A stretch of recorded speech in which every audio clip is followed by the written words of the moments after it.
In this video, we're going to talk about something called the multiplication rule. Again, we're going to go over some definitions. We're going to look at a formula, and this formula, just like the one that we saw earlier for the union of two events, is not really all that important because we can do it intuitively, and I think that intuitively is actually easier than trying to use the formula. So first, probability of A and B. This is the probability that event A occurs in the first trial and event B occurs in a second trial. This notation here is the probability of B happening given A. So that's how you would read this. Probability of B given A. So again, it represents the probability of some event B occurring after it's assumed that event A has already occurred. So we're told ahead of time that event A has already happened. What's the probability that event B will then also happen? The probability of A and B is equal to the probability of A times the probability of B given that A has already occurred. To find the probability that event A occurs in one trial and event B occurs in another trial, we multiply the probabilities of event A by the probability of event B, but be sure that the probability of event B takes into account the previous occurrence of the event A. So this is more of the intuitive way to do it in this paragraph, and that's how we'll go about approaching these problems. Two other really important things, something called independent events. So two events are independent if the probability of the first event happening does not affect the probability of the second event happening. If they're dependent events, so that means that they depend on one another, and so the result of one event happening affects the result of the other thing happening. This is an important concept for you to understand. Here is an example. So we want to consider having a box that contains 3 red paper clips, 4 blue paper clips, and 5 green paper clips. If you select one paper clip and then without replacing that paper clip you select a second paper clip, what is the probability of selecting a red paper clip first and then a green paper clip? So let's take a look at what happens. So first we need to know how many total paper clips do we have in our box. And so we have 3 red, 4 blue, and 5 green. So 3 plus 4 plus 5 is 12. So we have a total of 12 paper clips. So the probability that when we first put our hand in the box to take a paper clip, the probability that it will be red is the number of red paper clips we have, 3, divided by the total number of paper clips, 12. So now we're going to keep that first paper clip, we're going to keep it out of the box, we're not going to put it back. So now what's the probability that the next paper clip that I grab will be green? That's going to be the total number of green paper clips in the box, so that's 5, divided by the total number of paper clips that are left in the box after we took out the first one already. So now this is the probability that you're going to pick a green, assuming that our first one was red. So we still know that we have 5 green paper clips in our box, but we only have a total of 11 paper clips left because we already know that we chose a red one and took it out. So what do we get here? We can reduce this first fraction. 3 goes into 12 4 times, so this is the same as 1/4. And when we multiply fractions, we multiply the numerators straight across. 1 times 5 is 5, and 4 times 11 is 44. And then you can compute that decimal as well. And 5 divided by 44 gives us 0.1136, so we would round that to 4. Most of the time we're going to round probabilities to 3 decimal places. Again, remember to just double check what is being asked for in the particular problem that you're doing. I've talked a little bit about significant digits in some of the lecture videos, but really haven't talked about the difference between decimal places and significant digits. Most of the time you're going to be asked for a number of decimal places, so you don't need to worry too much about significant digits. This is 3 decimal places. Let's say I had a number, I computed a probability and I got an answer of 0.0000385662. So if I want 3 significant digits, so these are not significant. You don't start counting significant digits until you get to a non-zero digit after your decimal point. So this would be your first significant digit, and so 3 significant digits would be right there. And so we would round this to 0.0000386. So because this is a 6, we have to round the 5 up. If this had been a 5, we would have rounded the 5 up as well. 4, 3, 2, 1, 0, we would leave the 5 a 5. So this is 3 significant digits, this is 3 decimal places. So that's the difference between those two things. Alright, so our next example, if you select one paperclip, replace it, and then select another paperclip, what is the probability of selecting a red paperclip first, and then a green paperclip second? So the probability that we're going to get a red paperclip, again, first shot would be 3/12, and then getting a green paperclip, so now we're taking the paperclip that we picked out and we're putting it back. And so the probability that we'll get a green one is 5, and this time we still have all 12 paperclips because we put the first one back. So we'd be dividing by 12 here. Again, this fraction reduces down to 1/4. Multiplying straight across, we get 1 times 5 is 5, and 4 times 12 is 48. And so now, doing this on your calculator to get a decimal, 5 divided by 48 is going to give us 0.10, and it's 4/1, so we're going to leave it as a 4. So when we look at these two examples, in the first example, this is an example of two things being dependent.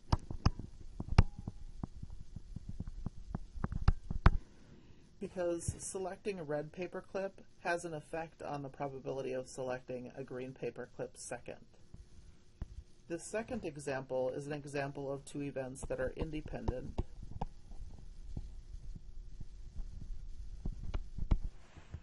Because when you put it back, now choosing that second paperclip, the probability of selecting a green paperclip on your second selection has not changed due to the first selection because we put it back. So that's what dependent and independent are.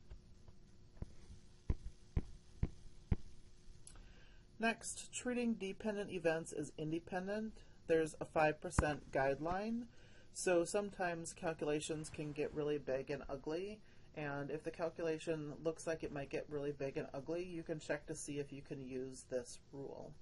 If 5% of, or if the sample size is 5% of the population size or less, then you can treat the selections as being independent, even if they're actually dependent events.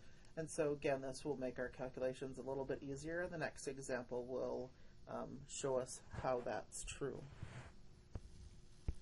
So airport baggage scales can show that bags are overweight and high additional fees can be imposed. The New York City Department of Consumer Affairs checked all 810 scales at JFK and LaGuardia, and 102 scales were found to be defective and ordered out of use, based on data reported in the New York Times. If 2 of the 810 scales are randomly selected with replacement, find the probability that they are both defective. So we choose one scale to test, and then we basically put it back in the pool, and then we choose another one. So that's what this probability is. And so the number of scales that are defective was 102. And the total number of scales is 810. So we're choosing one and testing to see if it's defective. So this is its probability. And then we put that scale back into the pool. it could be selected again, and then we pick another one randomly, and so now its probability of being defective is still the same. That would be 102 over 810. So now compute this probability. So we would do 102 times 102, and then divide that by 810 squared. So what you should get is 0.01, and it's 58, so we would round that to 6 if we go out to 3 decimal places.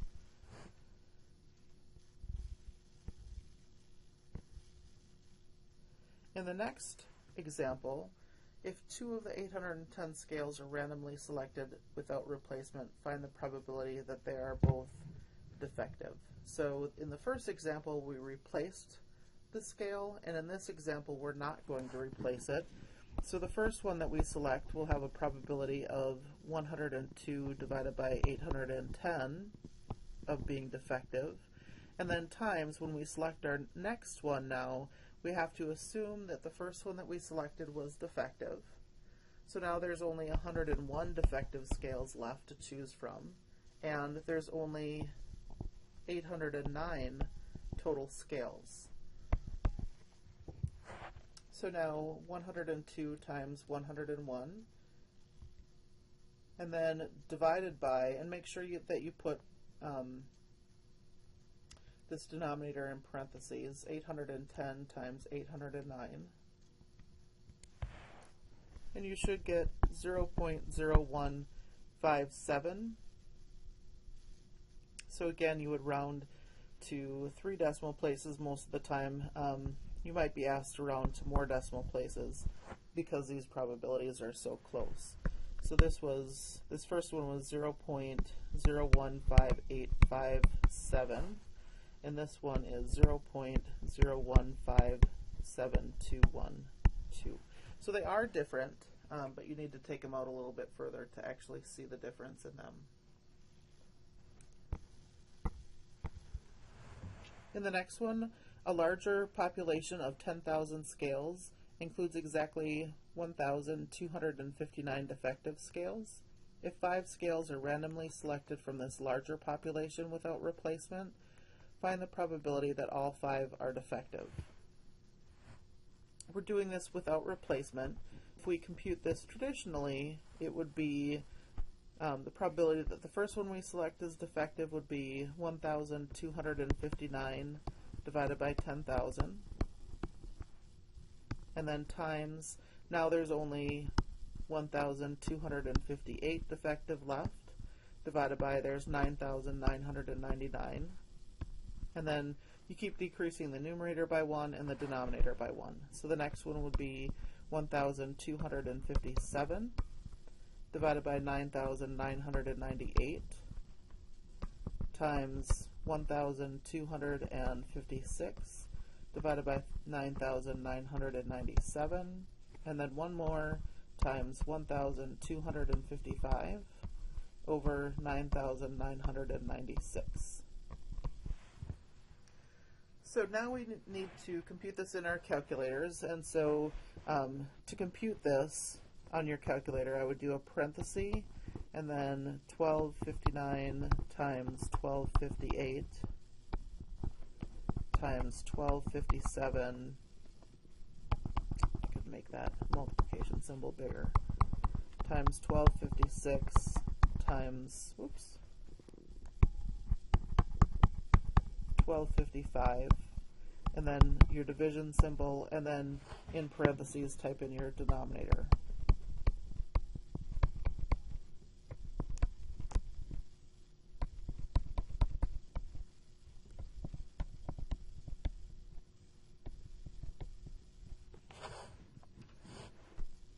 And you would keep going down to 996 in the denominator, and then hit enter.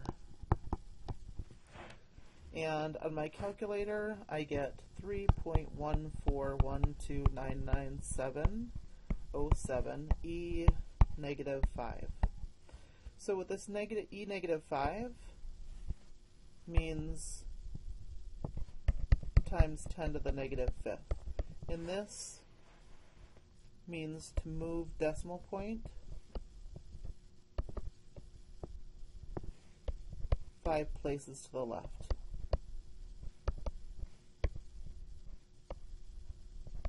So 1, 2, 3, 4, 5. So our new decimal point would go here. You fill these in with zeros. So that's 1, 2, 3, 4 zeros. So 0.1234314 is our probability. Whoops, and I wrote a 5. Let me fix that. Yuck. Okay, so this would be something we would consider a cumbersome calculation, and so we're only choosing 5 scales out of 10,000.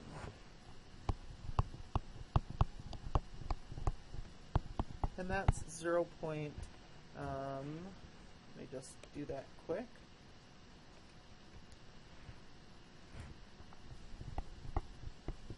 .0005. And that is for sure less than 0.05, so we can treat these as independent events. And so then that makes our calculation a whole lot easier, because we can just do 1,259 over 10,000. Oops. Let me fix that.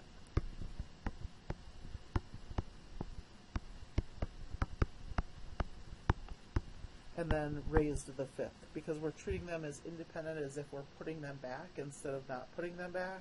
And if we're putting them back, then the probability just stays the same each time. And so this is a much easier calculation to do. Just do 1259 divided by 10,000.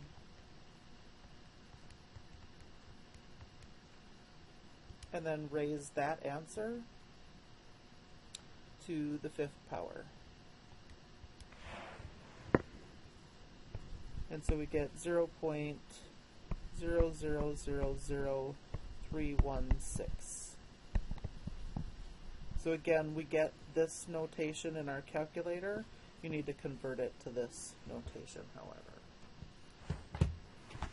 So that just makes the calculations a lot easier when you're doing things that way. In our next example, when 2 different people are randomly selected from those in your class, find the indicated probabilities by assuming that birthdays occur on the days of the week with equal frequencies. So the first one, find the probability that the 2 people are born on the same day of the week. So when you choose your first person, really it's just what was the probability that that person was born? Well, that probability is 1, right? Because they could be born on any day of the week, it doesn't matter.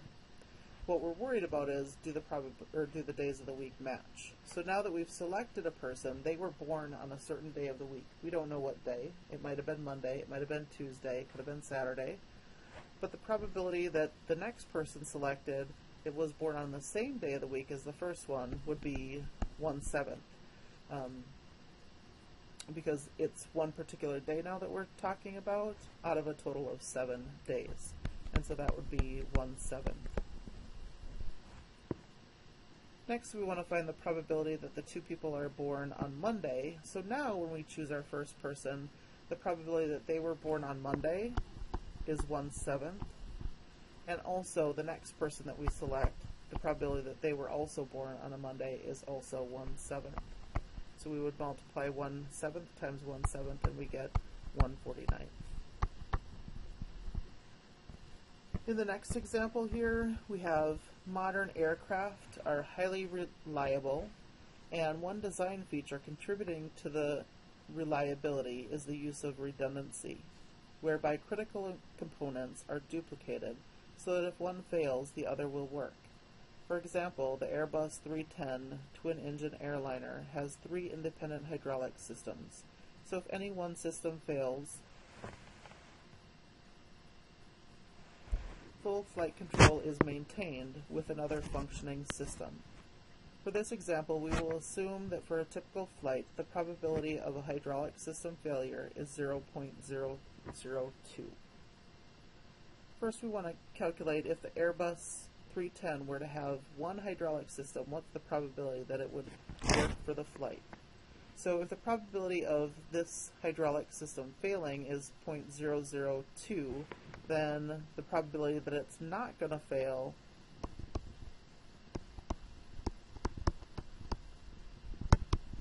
would be 1 minus 0.002.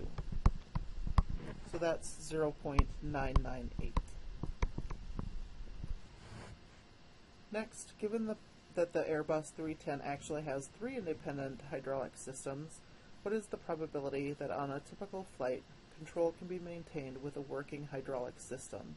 So what does it mean for us to be able to maintain control and to having a working system? So if I want to maintain control, I just need at least one to be working. So we want the probability at least one working.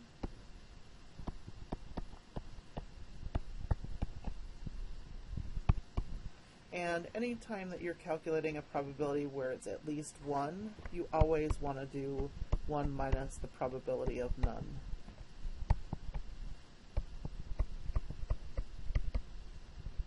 Because 1 minus the probability of none is always easier than at least 1. Because remember, at least 1 means 1 or 2 or 3. And sometimes it can mean a lot more than 3.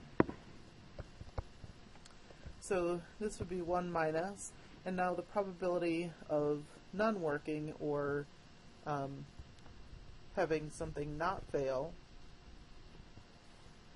is 0.002. And this would be the third power because this is all 3 of them not working. And so break out our calculators again and compute that. 1 minus 0.002 raised the third power is 0.99. How many 9s are there? 1, 2, 3, 8 9s and a 2. So this really increases the probability that our flight is going to continue quite substantially. And that's all for this lecture. I hope you guys are having a great day. Thanks.